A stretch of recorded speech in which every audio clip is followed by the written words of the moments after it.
The upcoming transit of Mars retrograding into its debilitated sign of Cancer has historically been for the United States a very tumultuous period filled with political intrigue, wild swings in financial markets, and the widespread reorganization of economic and political alliances.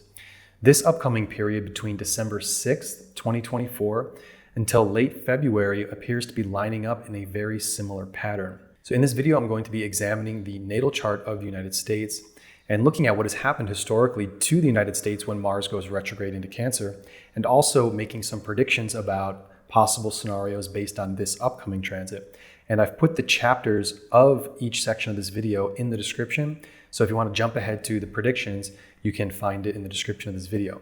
But first, a little bit of background about Mars retrograde and Mars retrograding in its debilitated sign Cancer. So Mars goes retrograde, or moves backwards along the ecliptic path as seen from Earth, about every 18 months for a period between 58 and 82 days. So of any planet, Mars has the greatest variation of time going retrograde, which means that the pattern of the way we use Mars in our life gets shaken up to a much more unpredictable degree.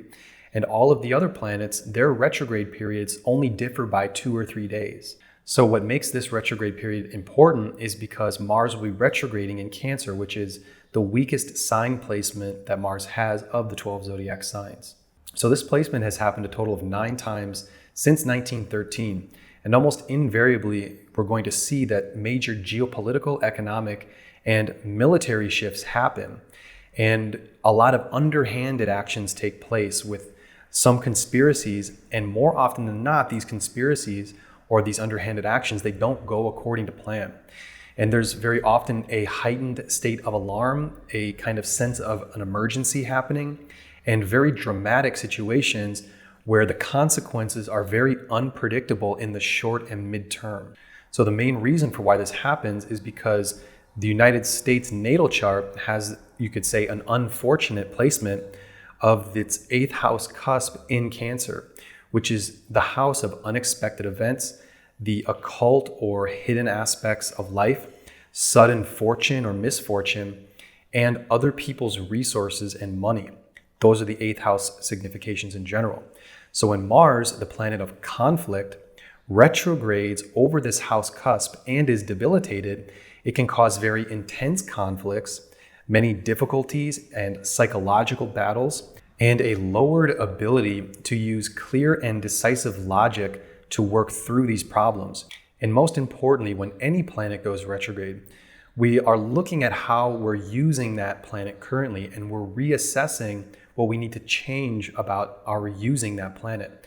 So for Mars, we'll see this recurrent theme in the context of the United States of failed strategy or failing strategies whose consequences become a battle to reverse the course of those strategies.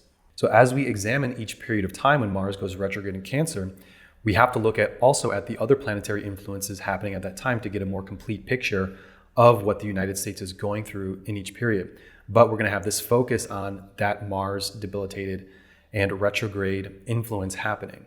So here are the general results of Mars retrograde and debilitated in Cancer, which you can apply to your own life during this upcoming period of time, and which will apply to the historical events we're going to be discussing. So Mars is a highly logical planet, and Mars rules sharp weapons such as swords and knives, which figuratively means that it's the part of us that cuts through things, or specifically cuts through information to find what is relevant and what's not relevant. So it's all about using sharp and pointed logic. This is the way we use Mars in a very highly functioning way. Well, Cancer, it's a highly emotional sign that gives us the ability to feel how our emotions change from moment to moment, and how our emotions can teach us more about ourselves psychologically and spiritually. So when such a logical planet, Mars, is in such an emotional environment, there's going to be this clash of interests where conflicts can easily spin out of control. So Cancer's influence on Mars can create very emotionally charged and impulsive decision-making. And one of the consequences of this is regret for not having better discipline in each moment. So the Mars within us, it uses the zodiac sign that it's placed in our natal chart as a kind of tool or a weapon in order to solve conflicts in our daily life. So Mars is exalted in Capricorn.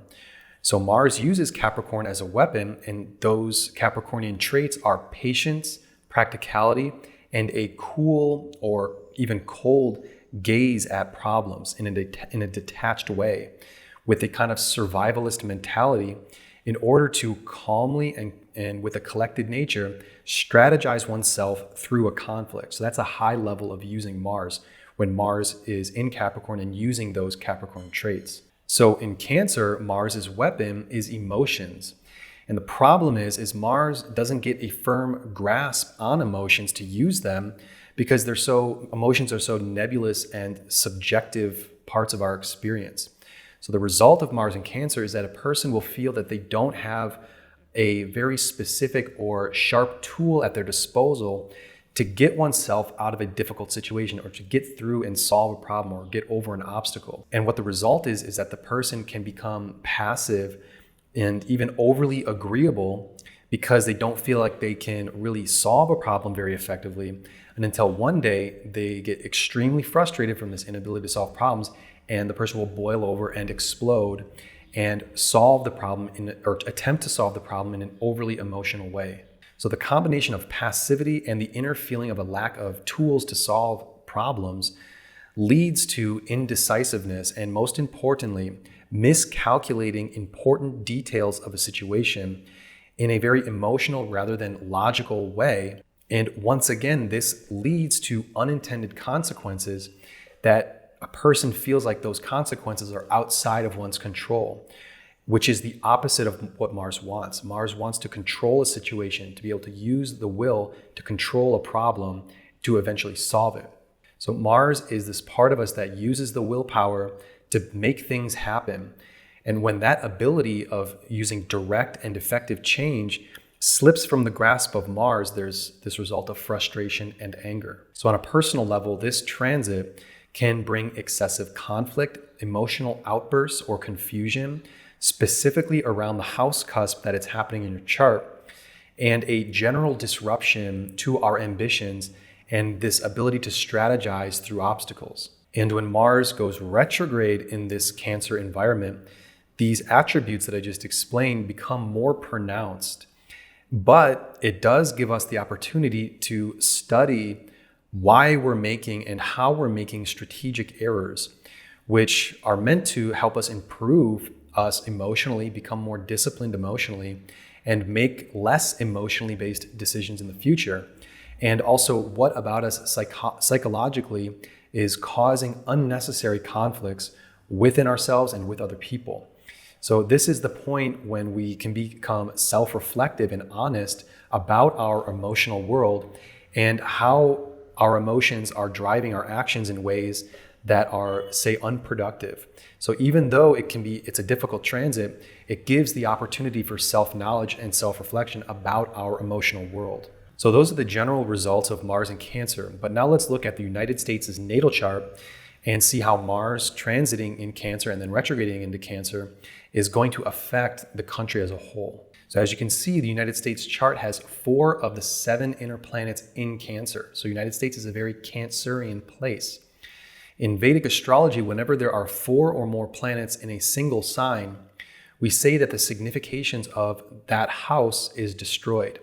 But in other words, that area in the chart, it gets overrun with energy, which causes a hyper focus on that area, which translates to a very high potential for serious disruptions in that house. And in this case, many disruptions in the 8th house of the United States.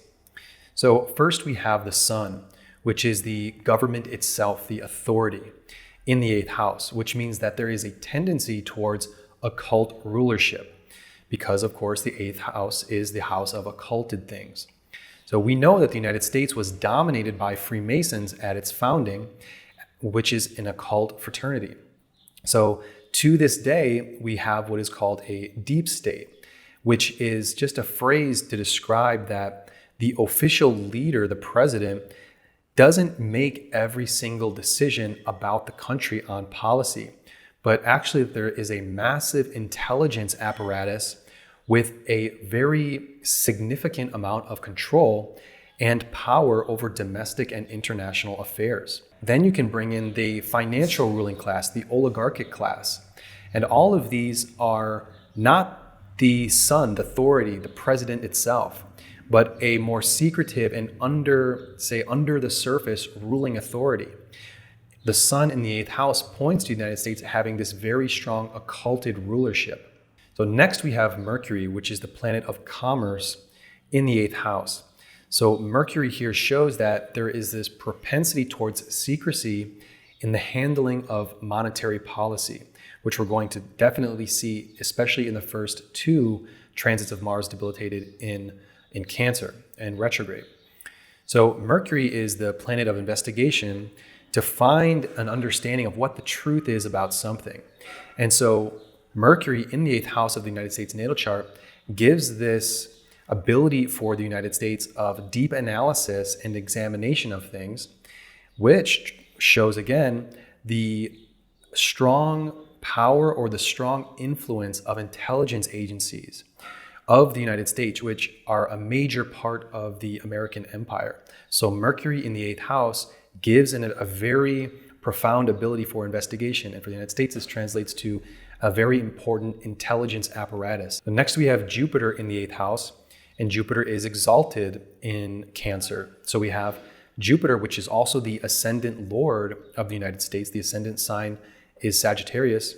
So the ascendant lord is exalted for the United States, which greatly supports the overall health of the chart and actually supports the 8th house in general.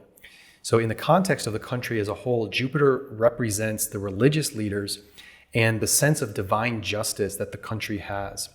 So the United States has always viewed itself as this house on the hill, the exceptional country of manifest destiny with a special role in the workings of world history. And partially this comes from the Constitution of the United States, the laws, the justice, which is Jupiter. And having this very important constitution with unique laws and rules that secure the inalienable rights of individuals. So the Constitution is seen by many places around the world, many other countries, as one of the best documents to ever have been created in the creation of a country. And it's an exalted document. It's that exalted Jupiter justice, Jupiter, the ascendant lord, the country itself. So this exalted ascendant lord has greatly helped the country expand economically and politically since its founding, as well as projecting this ethical force that it has, this constitution saying that we have this special role. And also look at the Christian element of the United States, the religious element of the United States as a Christian nation, not officially, but it being the dominant religious force, Jupiter's religion. And we have so many different Christian denominations that are missionaries that go all throughout the world, expanding its influence by going to other countries and spreading the Christian beliefs. And also keep in mind that people all over the world want to emigrate to the United States because of this sense of personal freedom that the United States Constitution gives, and that potential, the American dream of economic prosperity that people don't experience in their home countries. So it's that sense of freedom and prosperity that are within one's grasp that the United States has through this exalted Jupiter, and Jupiter being able to manifest those qualities in the United States in general. But again, we're talking about the 8th house. So all of these things I just mentioned, there is a kind of a hidden part of that, meaning that there is a kind of an underlying secret or an underlying flaw to it. The 8th house is the house of flaws. So all of those positive things I just mentioned, even though there's an exalted sense to them, they have flaws. And so the ideas of manifest destiny, having to commit genocides throughout the native peoples in order to manifest that destiny, et cetera, and et cetera. So you see that there are flaws to the United States and its projection of prosperity and freedom. And lastly, we have Venus in the 8th house. So Venus is the planet of what the country values. And it's also the planet of the arts and entertainment industry. And the United States' exportation of its culture is essentially unmatched of any other country in the world, whether it's the Hollywood industry, the music industry, fast food restaurants, and the cultural idea of the American dream. These are all incredibly important to Americans. These are things that Americans value. And these things that Americans value are exported to the rest of the world. People around the world look at the entertainment and the culture of the United States with this kind of reverence. Well, the eighth house, is the house of vitality and inner strength and hidden sources of strength within us. So Venus in the eighth house shows that the arts and entertainment industry is kind of the lifeblood and a deep-seated sense of power that the United States has, and that what America values, these things, give us this incredible strength. We have this incredibly this cultural influence to the rest of the world, and this gives us deeper meaning. This gives us, as a country, a lot of great value. So whenever both Mercury and Venus give strong aspects to Jupiter, and in this case, in the United States chart, they're both conjunct Jupiter, the result is a materialistic mentality, because Jupiter is good grace of the world. It's also wealth, which is the wealth of wisdom, but also financial wealth. And Mercury and Venus are two planets that are focused on obtaining and enjoying material existence around us. So the United States created this consumer culture that still dominates the world today. So this 3-planet conjunction, it also gives a certain kind of shallowness and overemphasis on feeling good because of the external circumstances being ideal, rather than seeking the sense of goodness flowing through you, what Jupiter does, rather than getting that through spiritual practices or having a larger purpose in life. When Mercury and Venus are influencing Jupiter in this way, it can cause that wanting to feel good because of the material conditions. The United States, of course, is one of the most materially prosperous countries in the world, and is really defined by its quality of life materially, but not so much spiritually. It kind of has a flawed spiritual core to it for many different reasons. So the eighth house is the house of unexpected and sudden changes that can turn out to become very positive or very negative.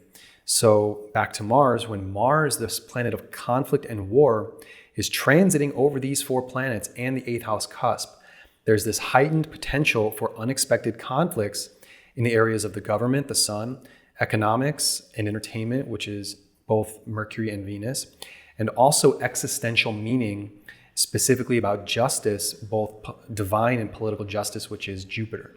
So Mars can create conflicts over all of these planets when it's debilitated and transiting over these planets.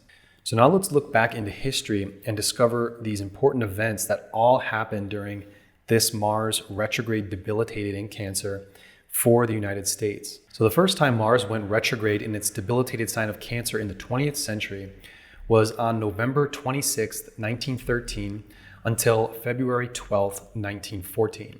So this exact period of time held one of the most consequential events in all of American history, which was the signing of the Federal Reserve Act of 1913 into law. So this law created the Federal Reserve, which is an independent agency which was granted the exclusive right to print and control the money supply of the United States. And it's a confusing term because the Federal Reserve, it's not actually federal. It's an independent agency, independent from the federal government, and it's not subject to any check on its power. What the Federal Reserve chooses, no congressperson, no president, nobody can override its decisions. And it's also a confusing term because it doesn't have any reserves in the form of gold or precious metals. I visited the Federal Reserve when I was about 14 or 15 years old in Washington, D.C., and you can take a tour. And really all it has are giant money printing machines, and you can take a tour and see them printing the money. So the Federal Reserve operates as a private institution who, again, do not answer to anyone within the United States government. So remember what Alan Greenspan said. Alan Greenspan was the chairman of the Federal Reserve Board from 1987 until 2006. During a television interview, he was asked, What should be the proper relationship between a chairman of the Fed and the President of the United States? He responded, well, first of all, the Federal Reserve is an independent agency, and that means basically that there is no other agency of government which can overrule actions that we take. So long as that is in place, and there is no evidence that the administration or the Congress or anybody else is requesting that we do things other than what we think is the appropriate thing, then what the relationships are don't frankly matter. So the Federal Reserve bill was very controversial because of the power being granted for this agency to print and control the money of the entire country. And it was not agreed upon, even by the oligarchic powers, that there should be an independent agency controlling the money supply. It's a very big deal, this institution. But what made the law even more controversial was how it was passed. And it was passed on December 23rd, when most members of Congress had already gone home for the holidays. So it was basically passed in a very underhanded way, in a kind of secretive way. During the debate on the measure, senators complained that the big banks were using their financial muscle to influence the outcome. Despite the charges of deceit and corruption, the bill was finally snuck through the Senate on December 22, 1913, after most senators had left town for the holidays, after having been assured by the leadership that nothing would be done until long after the Christmas recess. On the day the bill was passed, Congressman Lindbergh prophetically warned his countrymen that this act establishes the most gigantic trust on earth. When the president signs this bill, the invisible government by the monetary power will be legalized. The people may not know it immediately, but the day of reckoning is only a few years removed. The worst legislative crime of the ages is perpetrated by this banking bill. So with the Federal Reserve System in place, this board of directors have no official oversight or check on their power by any branch of the government. We're now able to print all of the money and control the money of the United States.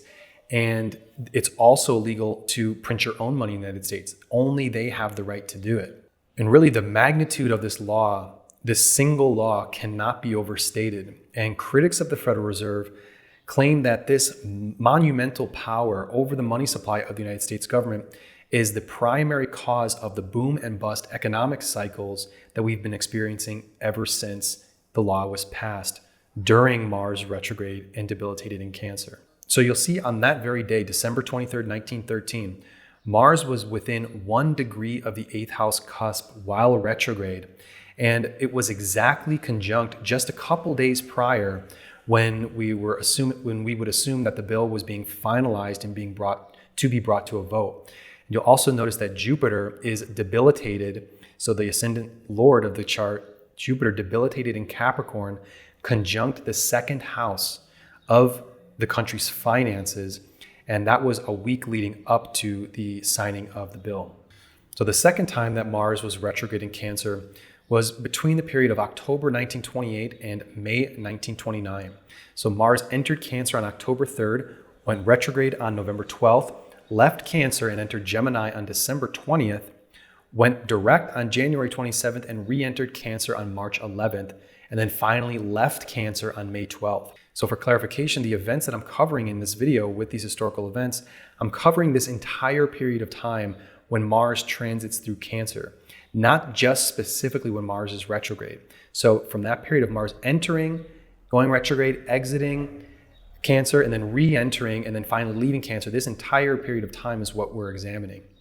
So while the effects are the strongest when Mars is debilitated and retrograde, the energetic effects in general play out from when Mars first enters Cancer and then finally leaves Cancer after that retrograde period is over. And that timetable is about 6 to 7 months. So in this instant is a very crucial 7-month period of time in 1928 and 1929, which had an intense debate between the Federal Reserve Board and the Federal Reserve Bank of New York about how to control the intense speculation on the Wall Street Stock Exchange. So you can see this carryover when Mars was retrograde debilitated in 1913. 15 years later, the real effects of that law being passed are starting to really come to fruition. So this debate between the various Federal Reserve bankers and the regional Federal Reserve bankers was over whether to raise the discount rate of borrowing money to 6% in order to control the mania of speculative borrowing. And this debate happened during this critical Mars retrograde debilitated period. I want to draw your attention to what Adolph C. Miller, who was a member of the Federal Reserve Board from 1914 until 1936, wrote about the causes of the market crash in 1929. His 1937 paper, Responsibility for Federal Reserve Policies, 1927 to 1929, has a section titled Passive Policy in the Last Half of 1928. He uses very descriptive Mars retrograde debilitated terms, without consciously recognizing it, of course, in saying the Federal Reserve System failed to pursue affirmatively the policy of restraint adopted in the early parts of 1928. Taking the period from midsummer of 1928 until the early days of February 1929, the policy pursued by the Federal Reserve System may be characterized as a policy lacking in strong conviction, which he characterized by, quote, delay and inactivity. When he says restraint, this is another word for discipline, a trait of a healthy and strong Mars. He goes on, quote, its mistake was in waiting too long before assuming active leadership in firm intervention in the situation. A partial explanation for the hesitancy on the part of the board at this time, in the absence of proposals for action from reserve banks, may be found in the Federal Reserve Act itself and the tradition that had grown up in the system. This tradition was the initiative in credit policy should originate with the Federal Reserve banks.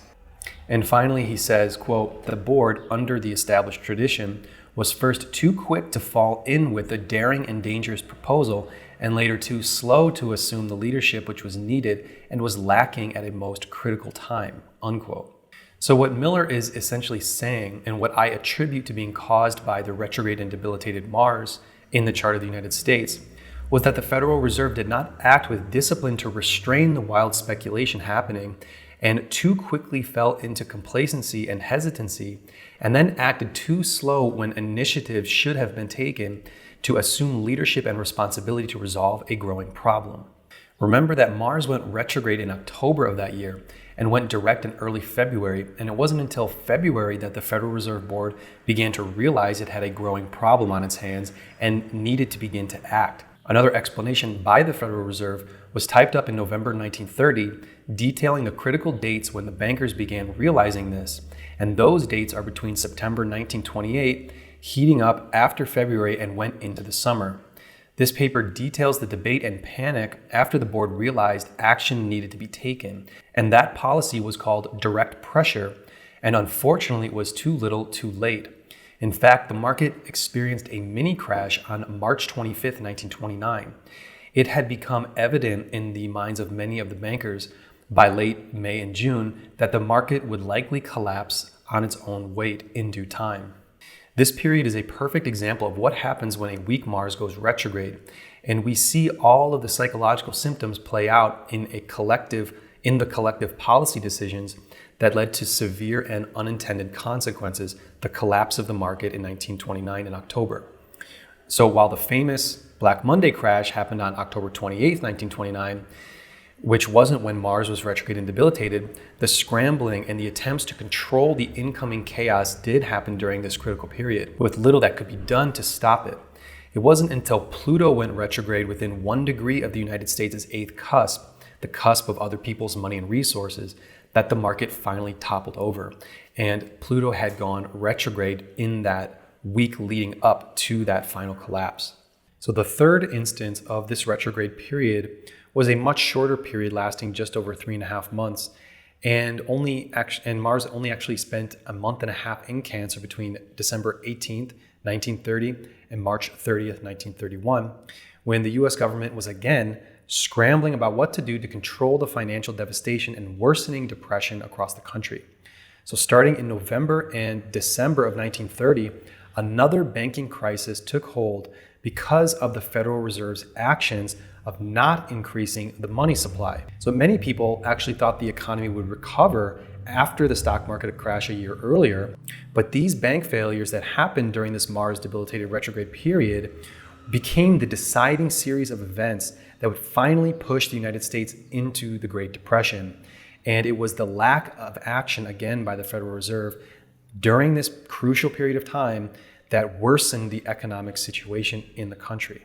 Now, I don't attribute these bank failures as much to Mars's transit into Cancer because, as you can see, it only spent a couple of weeks in Cancer retrograde and then direct and didn't touch any planets or the 8th cusp. But take a look at the major conjunction happening directly on the 8th house cusp, Jupiter and Pluto.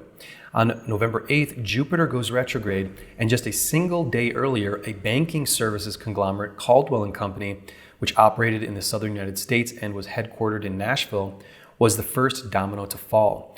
They closed their Nashville branch, and within a week and a half, many of their affiliate banks also failed in cities throughout the South. On December 7th, a week before Mars would go retrograde, the fourth largest bank in the United States, Bank of the United States, also collapsed. But you can see during these tumultuous few months, tens if not thousands of people were thrown into the Mars retrograde psychological effect of panic, and you would guess emotional turmoil as well for having their life savings being evaporated.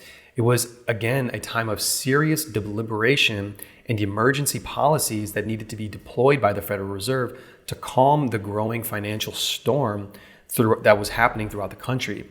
So even though this period was extremely intense economically, because of that Jupiter-Pluto conjunction on the 8th cusp, I still consider Mars' impact to be somewhat minor in its effect because it never actually goes and touches the 8th cusp when it's retrograde, which would have made the situation much worse. And this is a theme we're going to be seeing, is that when Mars actually touches the 8th cusp is when the most intense situations happen. So the next period of time when Mars retrograded into Cancer, again, resulted in major economic and political reorganization, but this time on an international level. So it was initiated when Mars retrograded in Leo on December 5th, 1945, entered Cancer retrograde on December 26th, and then finally went direct on February 22nd, finally leaving Cancer on April 23rd, 1946. So one day after Mars entered Cancer and was retrograde, 21 nations ratified the articles creating the World Bank, an institution with immense power that still exists today. On January 10th, the first meeting of the United Nations was held in London, and on the 17th of January, the United Nations Security Council held its first session, also in London. And on January 22nd, the National Intelligence Authority and its operational arm, the Central Intelligence Group, were founded, both of which would eventually become joined and become the Central Intelligence Agency. And on April 18th, just a couple of weeks before Mars would leave Cancer, the first session of the International Court of Justice took place at The Hague in the Netherlands. So again, during this critical Mars retrograde and debilitated in Cancer period, we see a major reorganization of economic and political alliances where the World Bank, the United Nations Security Council, again, Mars is security and resolution of conflict, the International Court of Justice, and the organization that would eventually become the CIA were all founded during this period of time. So now we can start to see this pattern forming of what does Mars debilitated and retrograde in Cancer mean for the United States. And that pattern is strategically rethinking and cleaning up messes that may have been made in the past. But this time around, we see that Saturn is exactly conjunct the 8th house cusp, taking Pluto's place from the 1929 transit. So instead of a bomb getting thrown into 8th house matters, we see Saturn bringing stability, the planet that takes the long view and gives structure to our lives. So being conjunct Mars, oftentimes this can create a very impatient transit, which can explain why these massively important institutions were created in such rapid fire.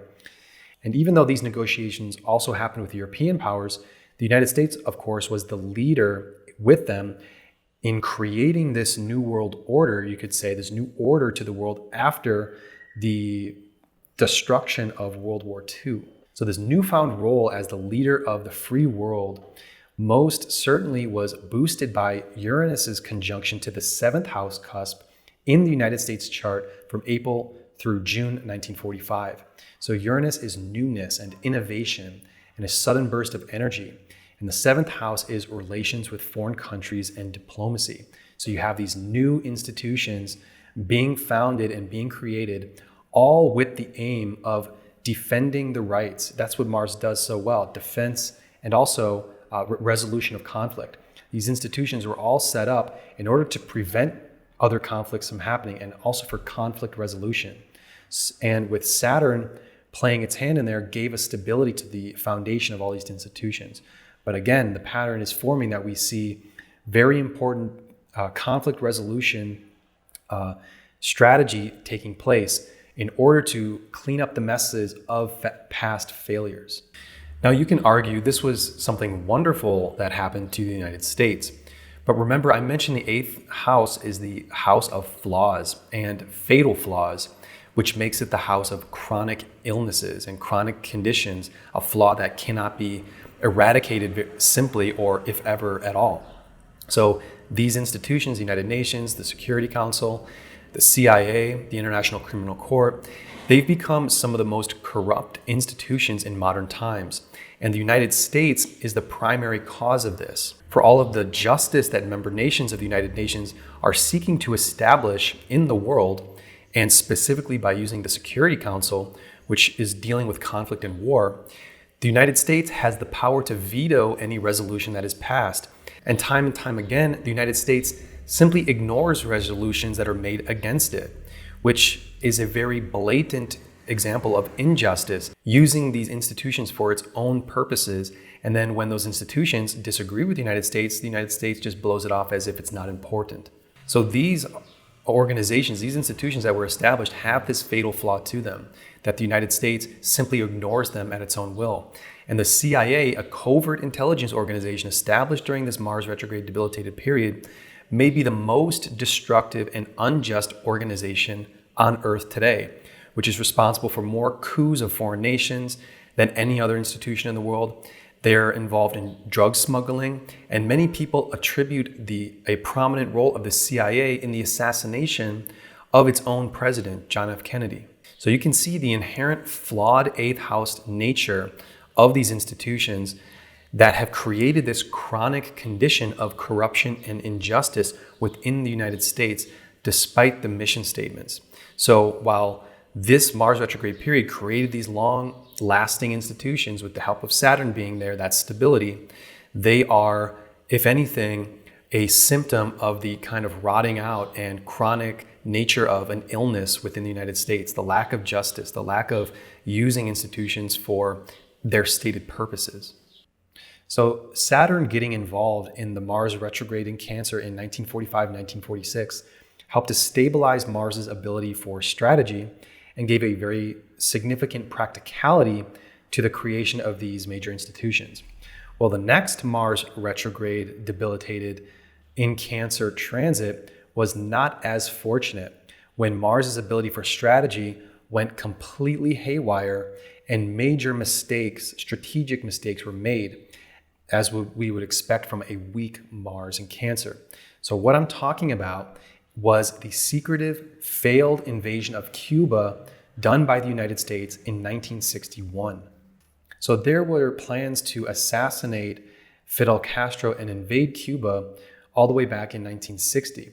But it was during the exact retrograde period, which began on November 20th, when the operation to do so was fully fleshed out and then executed. So the newly elected president, John F. Kennedy, was briefed on a complete invasion of Cuba on January 28th, and they called that operation Operation Pluto, which I'll comment on here in a moment. So these war games were taking place while Mars was debilitated in retrograde, which is unfortunate because Mars is so weak during this period of time. So on April 15th of 1961, the first airstrikes were initiated, and fascinatingly enough, there was a special battalion of guerrilla warriors who were tasked at carrying out what they called Operation Mars. So Operation Mars was a separate mission from Operation Pluto, And Operation Mars was unknown to JFK and was actually being organized by former Vice President Richard Nixon and CIA Director George Bush, alongside their Cuban exile counterparts, with the intention to engage on the ground to provide support to Operation Pluto. So Invasion Day was on April 17th, when transiting Mars was now direct and was exactly conjunct the 8th house cusp. So the 8th house being secrets, criminal or taboo behavior, and unspoken intention, being lit up by Mars, resulted in a conspiratorial and covert war being conducted by the military, which it attempted to disguise as a coup by Cuban revolutionaries. So without getting into too exhaustive detail, that plan failed within just 1 week and was a major embarrassment to the United States and to the Kennedy administration. So here is a very stark example about how strategy and conspiracies can go horribly wrong when Mars retrogrades into Cancer. So knowing about this period of time, it's very helpful if you're planning something that's very multi-layered or complex and potentially frustrating that will be playing out during Mars retrograde and debilitated, to be very careful about what you're planning, because it can go very badly. So as far as other transits taking place during this time, there was a conjunction of Jupiter and Saturn over the natal Pluto of the United States. So while Pluto in the sky was conjunct the North Node Rahu, which is an extremely combustible and unpredictable alignment, this alignment has the potential for creating intense illusions with destructive consequences. So the sixth instance of Mars retrograde and debilitated was from November 1975 until January 1976, a shorter retrograde period, and was easily the quietest time period during the 20th century for Mars retrograde in Cancer, as there were no major economic or political turbulences during this time period. I attribute this to the fact that Mars was only in the first few degrees of Cancer and spent most of its time retrograde while it was in Gemini. However, Mars did touch Venus while retrograde, and during this time period, Neptune was conjunct the ascendant cusp of the United States. So the effects of these transits would indicate psychological transitions and deep introspection on the path that the country is going down. Venus is the planet of the arts and entertainment, and this period was very strong artistically, specifically in the realm of film and film production. And I think this Neptune transit over the ascendant is worthy of deeper investigation in how it affected the country as a whole, but that's an entirely another topic for another video. The Mars retrograde and debilitated period in late 1977 and early 1978 brings us back to the thematic pattern of erratic conflicts that are difficult to predict and control. So this time was the unfolding of the initial stages of destabilization of the Shah regime in Iran, combined with the frantic efforts to control the massive demonstrations against the American influence in their country, which would eventually lead to the Iranian Revolution in early 1979. So the events took place in Iran, but the influence by America and the eventual effects upon America were very direct and important even up to today, 45 years later. The CIA now admits it orchestrated a coup of the democratically elected leader of Iran, Prime Minister Mohammad Mossadegh, in 1953. The leader they installed, Shah Mohammad Reza Pahlavi, became a friendly asset to the United States in the Middle East, first through the westernization of the country through its culture, also through ensuring safe oil shipping lanes in the Persian Gulf. The United States helped Iran by stamping out radical protest movements, and also the United States benefited through the lucrative arms sales being sold to Iran and the United States benefiting from those sales. And a staggering 1/3 of all oil revenue was spent on American contracts for weapons, something that very few Iranians believed that they actually needed. So while the United States didn't control the day-to-day operations of the Shah, Iran was considered an indispensable ally in the Middle East. So just one day before Mars would go retrograde, on December 10th and 11th, 1977, a massive peaceful demonstration took place on the streets of Tehran with somewhere between 500,000 and 4 million people. So the demonstrators' message was very clear, that the American-supported Shah monarchy must be removed, that their exiled leader, Ruhollah Khamenei, who would eventually become the Ayatollah or supreme leader, he must be allowed to be returned to Iran, and that an Islamic government must be established. While Mars was retrograde on the 7th of January, another demonstration was violently suppressed by the Shah's security forces using the weapons sold by the United States. After the 40-day mourning period of the deaths of the demonstrators was over, on the 18th of February, when Mars was within 3 degrees of the 8th cusp and within 1 degree of U.S. natal Mercury, and the Mercury in the United States is the 7th house lord of foreign diplomacy, and Mercury is also the planet of commerce and communication, there were more demonstrations which took hold in cities throughout the country, which resulted in the destruction and burning of symbols of westernization of Iran, such as cinemas, bars, and some banks. So by early January 1978, the number of Americans in Iran dropped from 58,000 to 12,000. They were retreating back to the United States as attacks on foreigners started to spiral out of control. So these conflicts directed at the United States' influence caught both the Shah and President Jimmy Carter by surprise, and their reactions perfectly exemplifies Mars retrograde and debilitated characteristics. President Carter continued to support the Shah despite the suppression of the will of the Iranian people happening by the Shah, and he also ignored his own advocacy for human rights considerations in foreign policy, which is actually what gave the Iranian people a lot of courage. Look, the United States is saying we have to respect the human rights of people around the world, so they said, okay, respect our human rights and allow us to the self-determination of our own leader. Well, Jimmy Carter was caught in a bind there, and he was seen as very hypocritical for supporting a Shah and his repressive attempts to stop the will of the people from being heard. The writer Richard Cottam wrote in Foreign Policy magazine in 1978. He said, "The Shah reacted to diverse pressures, advice, and impulses, which created a deadly rhythm. Liberalizing concessions were succeeded by acts of brutal suppression. Then dismissals of loyal, if blundering, civilian and security officers, followed by more liberalizing concessions. The Shah seemed variously weak, vicious, disloyal, and ultimately morally vulnerable." So you see the erratic nature of the Shah's responding to this. It's not a firm action. It's not a firm, Mars, succinct, and efficient way of handling a problem. He was essentially all over the place. So again, while these events did not take place in the United States, they were the events, and what the Iranian people were doing, it was a direct repudiation of the people against the appointed American leader and the U.S.'s enforcement of its own cultural values on Iran, which is called westernization. It was by Carter and the Shah's own accounts that this brewing revolution was a surprise, and it threw them into a state of alarm and emergency, which is that trademark feeling of this transit. And of course, this was an unexpected turn of events, and the 8th house is unexpected events and changes. So this left the Americans and the foreign policy strategists in the State Department with very few options, because they were seeing their will be thwarted, and they really had no choice but to sit back, re-strategize, and eventually submit to the will of the Iranian people. So the 8th instance of Mars retrograde in Cancer sticks to this pattern of haphazardness, hesitation, and unpreparedness, leading to a very troubling outcome, and in this case, a very tragic outcome.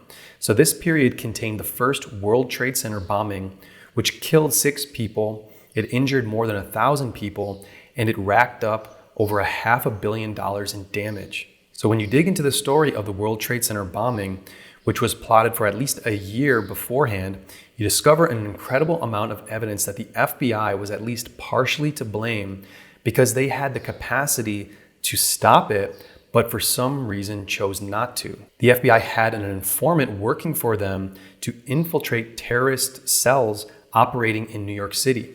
So this informant, one Ahmad A. Salem, told law enforcement officials 6 months prior about a potential attack on the World Trade Center, as well as other targets such as Grand Central Station and Times Square, and that he was planning to thwart the plotters by secretly substituting harmless powder for the explosives.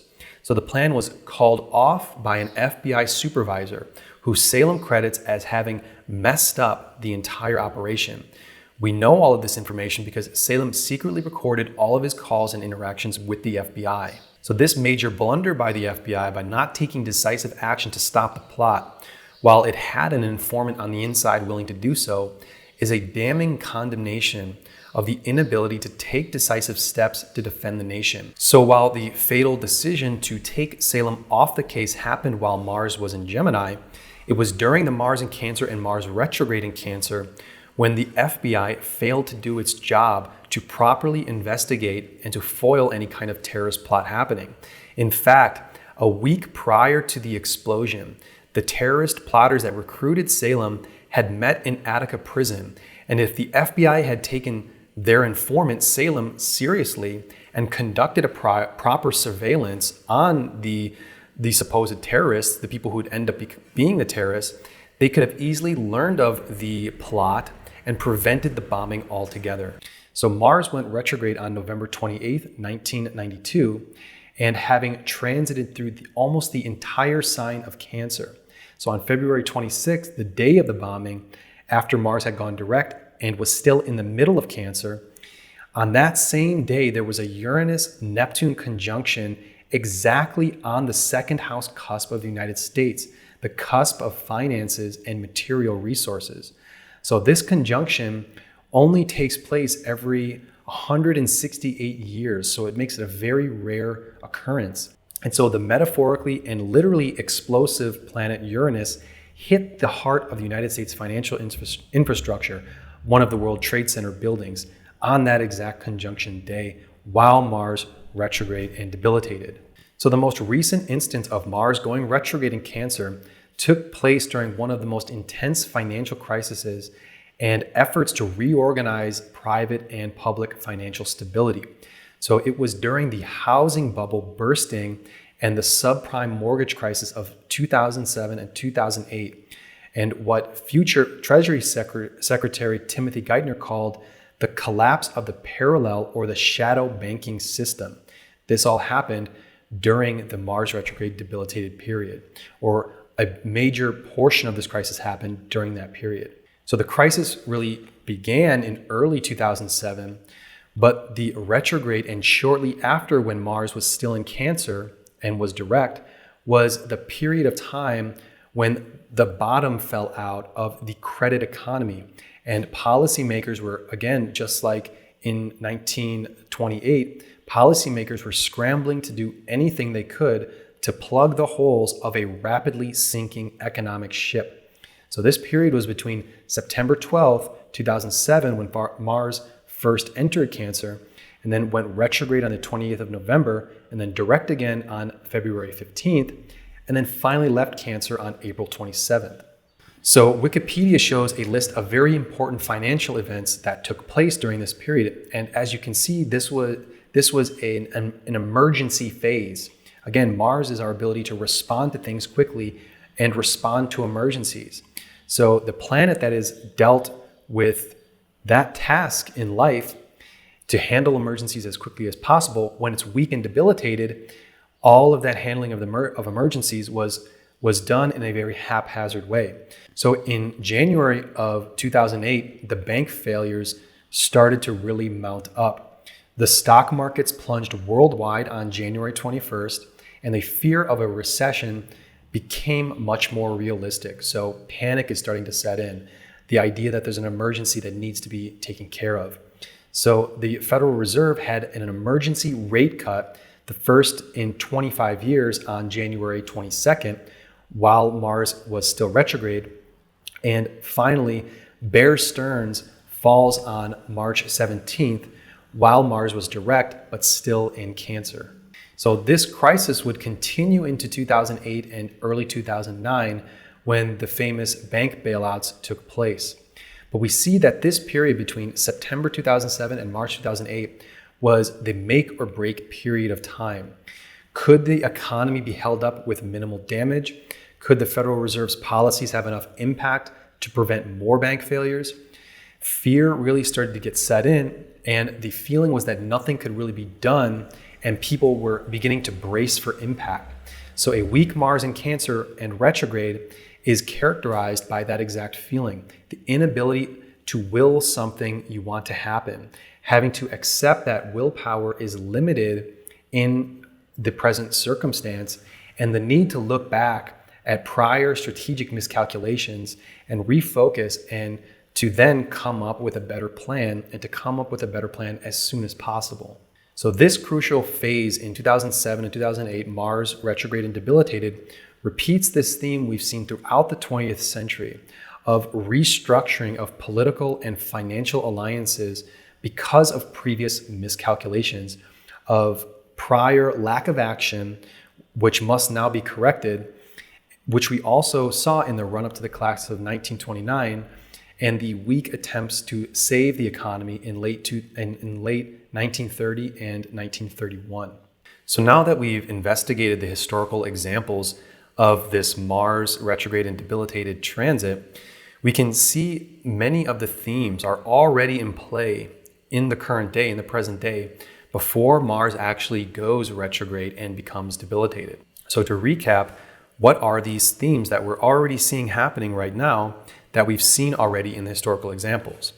Well, they are first conflicts over the resources of the country, Mars being the planet of conflict, and the eighth cusp being other people's resources, namely the resources of other nations, as well as the resources of the citizens themselves, which are not already inside of the governing system, not already in the government. So to say, the privately held resources and wealth that is not being given already to the government via taxation. So we also see the ruling class being forced to re-strategize failed policies, but the new policies and the new strategies taking place in a very hurried manner, them being very flawed, and they typically exacerbate the initial problem. So these new strategies are usually kept as secret as possible because, of course, the eighth house, the eighth cusp, is the house of secrets and occulted things. So not always, but very often, we see economic turmoil and the Federal Reserve playing a key role in attempting to fix the cracks in a dam that is about to burst, giving way to a liquidity crisis. We see miscalculations in military and defense strategy that leads to unpredictable and chaotic consequences, such as the Bay of Pigs failed invasion of Cuba, the handling of the Iranian demonstrations, and of course the FBI's failure to prevent the World Trade Center bombing.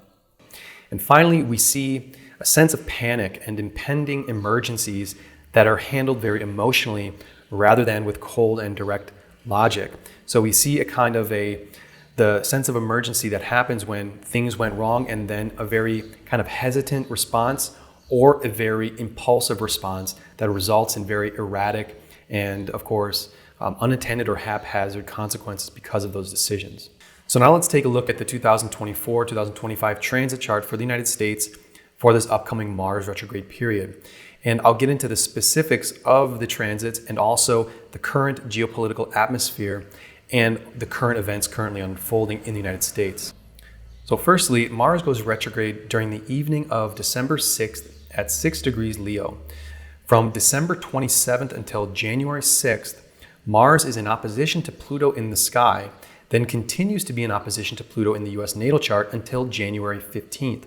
So we can expect a very strong Mars-Pluto energy at the beginning of this year, which is characterized as the culmination of a conflict or a struggle where victory is at hand and the opposition secedes and they are defeated, or the struggle enters into its most intense and heated phase when there is a very strong confrontational sentiment happening.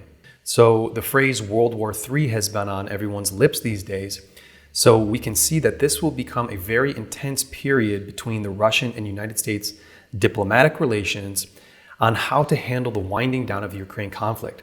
Basically, in early January, there will be this major moment of a decision having to be made about the future of the conflict, and it can be a very intense decision point when, say, both sides declare some kind of victory or the conflict enters into a new level of heated exchange when the conflict is not resolved and it enters into another, it gets leveled up instead of leveled down. And also keep in mind, after Mars goes direct, it'll make its final opposition to Pluto, the third time in the past couple months to Pluto in the sky. So from April 24th until May 5th, that's when that final opposition Mars-Pluto will be happening. So the decisions and negotiations being made in early January will have their results played out and become visible, what those results are, by early May. So this Mars opposition to Pluto also applies to the conflict with the United States' full backing of the wars with having to deal with Israel. So we should expect the same kind of culminating effects on that front during this time period as well.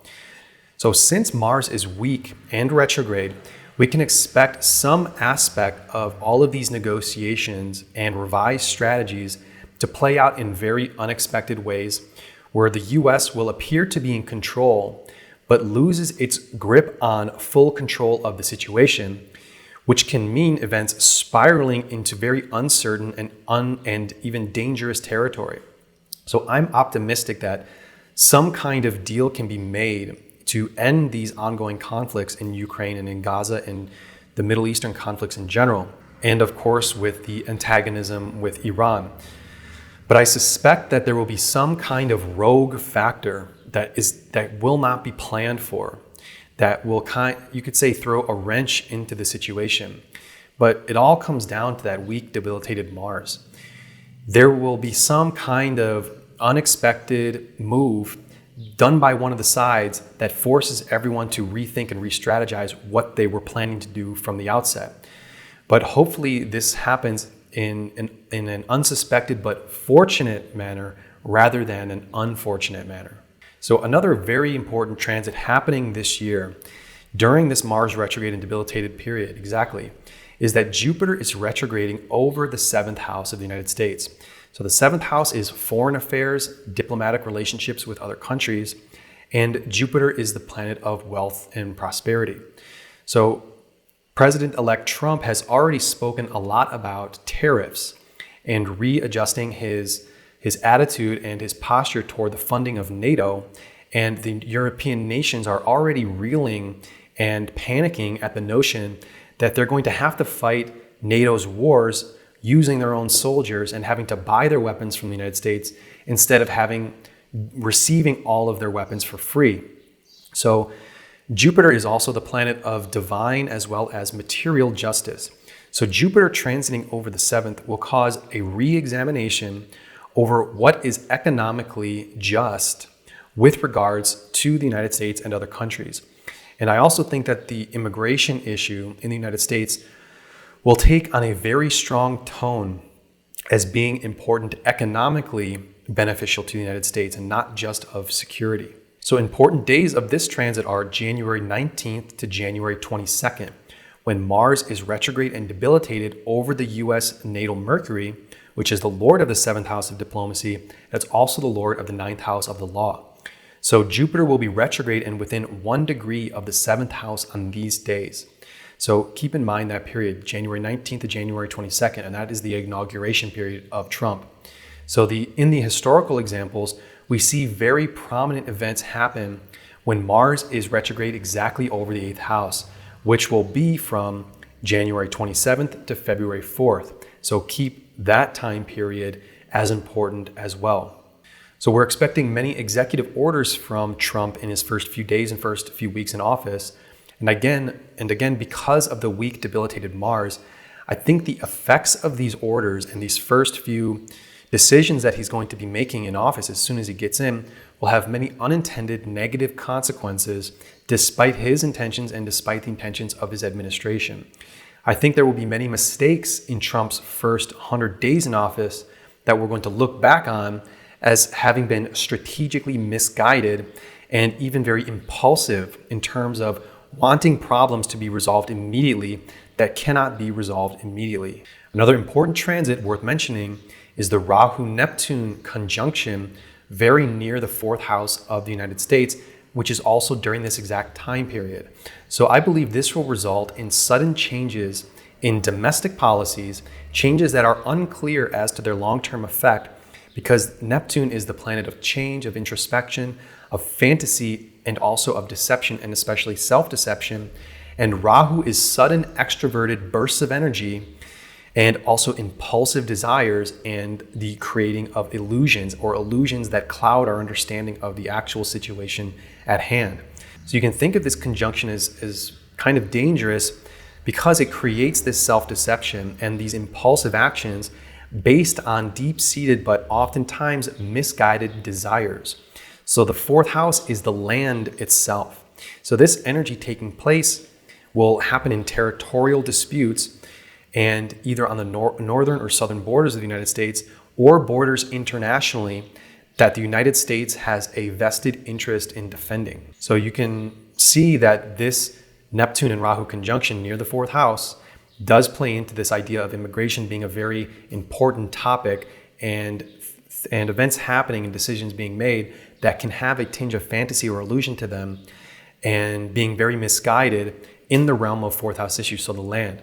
So we could see a lot of mistakes being made of how this immigration policy is handled despite the intentions of the Trump administration. So Mars goes direct on the night of February 23rd. So take note of the energetic shift or shifts within yourself on February 23rd and 24th. So it's important to remember that date as well. So another important time period, while Mars will still be in Cancer but direct, is between March 15th and April 12th, when both Mercury and Venus will be retrograde and transiting over the fourth house of the United States. Again, as a big fourth house concentration happening. And the fourth house is the heartfelt emotions of people. And it's also the territory you stand upon, so the land of the United States. So the key date within this period is April 3rd and April 4th, when the sun will be in opposition to the natal Saturn of the United States. And Saturn is the lord of the second house of finance, while Jupiter will also be trining that natal Saturn and sextile the transiting sun. So Mars will be conjunct the natal Mercury, the lord of the ninth and the lord of the seventh. Also, Mercury will be giving a trine aspect to that big cluster of planets in Pisces. So there's a lot of trine aspects happening here, and these are harmonious aspects. So this period could be of between March 15th and April 12th. Can be a period of great optimism about the quote-unquote house cleaning being done by the Trump administration. And there can be a very strong highlight, as I mentioned, on the domestic economy and the domestic affairs in general. The fourth house is our home. So Uranus also is playing a part, transiting Uranus, by sextiling Mars. So this also supports a kind of inspired sense of newness and renewal happening. Uranus is that kind of inspiration for new things to come about. So there's going to be this kind of breath of fresh air sentiment, at least by the supporters of Trump or people that may not fully support him, but the desire to see something new happen. There's going to be that sensation in the early first 100 days, first few months of the administration. However, having so many planets in one area of the chart overwhelms that area of the chart. And in this case, it's the fourth house. So despite this optimism and fresh outlook and newness, I believe that underneath the surface, there's going to be a lot of chaos, the feeling of chaos waiting to be unleashed. And at a minimum, a great amount of uncertainty about what the future will hold. But it's going to have this kind of optimistic facade. So I think there's going to be a lot of uneasiness that people are not going to know how to really verbalize. And it's going to be kind of this foreboding sense. But on the surface, everything is fine, or we're taking care of business, that kind of sensation. But that heavy fourth house emphasis is going to kind of create that interior sense that there's something kind of overwhelming taking place. And again, with this Mars retrograde debilitated, also as the bigger context, is that emotional decisions getting made, unintended consequences, under the surface dealings that we're not really aware of, and those decisions having short, mid, and then eventually long-term effects that the United States doesn't have control over. So back to the idea of Mercury and Venus being retrograde from March 15th to April 12th when they're both retrograde together. Mercury and Venus they both rule over business, but in different capacities of business, and also media and entertainment. So during this period of time when Mercury and Venus will be retrograding over and near the fourth house, I think this is going to be a period of rethinking and the possible restructuring of media and news agencies and the entertainment conglomerates and the corporations and the potential of breaking up of companies into more refined and efficient business models in order to survive in a completely different media landscape than when those corporations were founded. And we're already kind of hearing about this, the sale of Comcast breaking up into different factions. Well, this period of time when Mercury and Venus are both retrograde, expect to see the maybe announcements and also the actual implementation of what those changes are going to be. But these media companies having to rethink what they're doing and rethinking their values and their missions. And so also keep the equinox dates of March 19th to March 2022. Keep that in mind when Mars will one last time be touching that 8th house cusp before finally leaving Cancer and entering Leo on April 18th. So the equinox is always a very important energetic time. Keep in mind, Mars will be right on that 8th cusp at the equinox. So these are some of the key dates and the energies playing out in the coming months. And I just want to end on a couple of my own personal thoughts on this transit and the geopolitical and economic situation in general. So first, I didn't vote for Trump and I didn't vote for Harris. I didn't vote in the election, so I don't have a horse in this race, so to say. I'm about investigating and finding the truth and accepting that truth for whatever it is. And I like to speculate about what could happen using the astrology. So first of all, the United States, it's in a very precarious situation. So regardless of who was going to be elected, the situation was essentially the same. But I think that Harris would have basically done everything exactly the same as what Biden was doing, and even going further and kind of tripling down on what Biden was doing, basically being told what to do according to the ongoing plans of the entrenched Washington establishment. She would have just, it would have been the status quo, I believe. So Trump, on the other hand, he's a wild card. He's far less predictable. And I think what he does is he surrounds himself with as many options as possible. He's a very mercurial person. So he'll bring neocons, he'll bring Zionists in. He'll also bring people who are critical of neocons and Zionists so that he doesn't get cornered into a single political policy. And you can't pin him down ideologically. He's not an ideological person. And he'll flip-flop whenever he feels like he needs to for any number of reasons. He basically sides with who will benefit him, and that is a typical political and kind of ruthless, egotistical business mindset. And that's why he has been so, you could say, successful throughout his life, but he's reached the highest levels of influence because he'll do what he needs to do to get where he wants to go. So I think the widespread changes that he is seeking to implement for the first few months of his presidency, I think a lot is going to go very haywire. And I don't think it's going to be possible for him to restrain himself, to have a kind of discipline and to not succumb to the base emotional reactions when things don't go your way. And these are the remedies for the Mars retrograde debilitated transit, to be able to contain and to hold yourself into account, to restrain action when it's necessary, and to not be impulsive and to make decisions that you're going to later regret. So you have to study what the healthy Mars does, to not succumb to that quick decisions made in a very emotional state. I think that's going to be very hard for Trump to do, which could spell for a lot of tumultuous things taking place.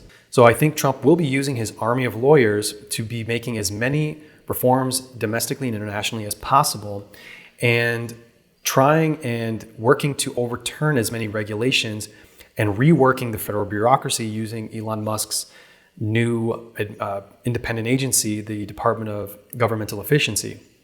So remember that an important theme and a major theme in Mars in retrograde and debilitated in Cancer is the attempt at excessive reform and wanting to make and re-strategize changes, but often these changes backfire and it causes a lot of chaos and unfortunately entrenches problems even deeper than it does resolving them. So let's hope that the government does become more efficient.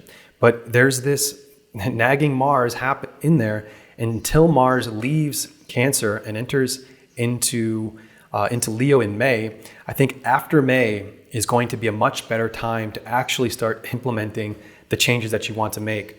So that's unfortunate because a lot is going to be expected in this first period of time when things have much more propensity to go haywire. So if I were to advise Trump, I would say be disciplined, restrain yourself, don't make very many long-term term decisions and erratic decisions until Mars gets into Leo. And do your best to hold back on impulses as best as you can, or as best as the administration can. Kind of be as cautious as possible in the first 100 days. So as you can tell, I could probably speculate and entertain possibilities about these strategies for endlessly, for so much time. It's very interesting to me. So we'll have to just sit back and we'll have to see what happens. And I think at the very least, the next few months are going to be extremely interesting, and especially, on the foreign policy side of the wars that, they're entering into their final stages of what's going to happen now. Full-blown nuclear war, or winding down and strategically reorganizing how to move forward. And of course, on the domestic side, all of the different regulations and all of the sweeping changes that Trump says he's going to be making. So if you have any questions, or if you have any comments about this video or the Mars retrograde debilitated period, please leave them. I'm very happy to read them, and thank you for watching.